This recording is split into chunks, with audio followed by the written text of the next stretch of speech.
गगनबावडा तालुक्यातील साळवण पोलीस ठाण्याच्या पिछाडीला उंच डोंगरावर वनराईत वसलेलं भवानी मातेचं मंदिर पर्यटनदृष्ट्या उपेक्षित आहे।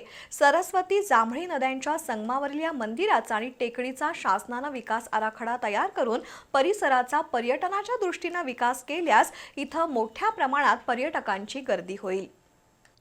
गगनबावडा तालुक्यातील साळवण इथल्या वनविभागाच्या हद्दीतील सागवानी वनात भवानी मंदिर आहे। पूर्वीच्या जुन्या मंदिराकडे भाविक जाण्यास धजत नसत। साळवण पोलीस ठाण्याच्या बाजूने मंदिराकडे जाण्यासाठी रस्ता आहे।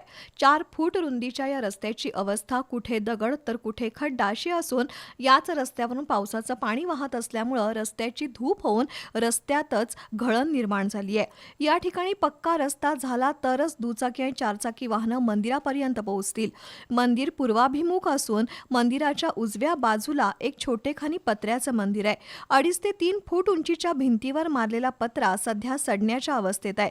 पत्रा वाऱ्यामुळे उडून जाऊ नये म्हणून त्यावर विटा ठेवल्या आहेत। मंदिरासमोर नंदी आहे, मात्र नंदीची झीज होऊ लागली आहे। मंदिरात महादेवाची पिंड आहे। मंदिर टेकडीच्या उजव्या बाजूने जांभळी तर डाव्या बाजूने सरस्वती नदी वाहत असून टेकडीच्या पूर्वेकडील बाजूला दोन्ही नद्यांचा संगम झालाय। संगमापासून पुढे या नदीला कुंभी नदी म्हणून ओळखलं जातं।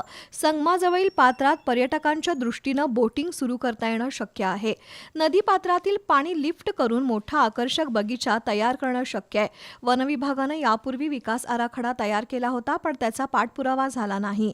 भवानी मातेच्या मंदिराला ऐतिहासिक वारसा आहे। हा वनविभागाचा परिसर असल्यामुळे वनविभाग आणि पर्यटन विकास महामंडळ यांनी सामुदायिक प्रयत्नातून विकास करण्याची गरज आहे। त्यासाठी लोकप्रतिनिधींच्या प्रयत्नांची गरज आहे। बी न्यूज साठी गगनबावड्याहून चंद्रकांत पाटील।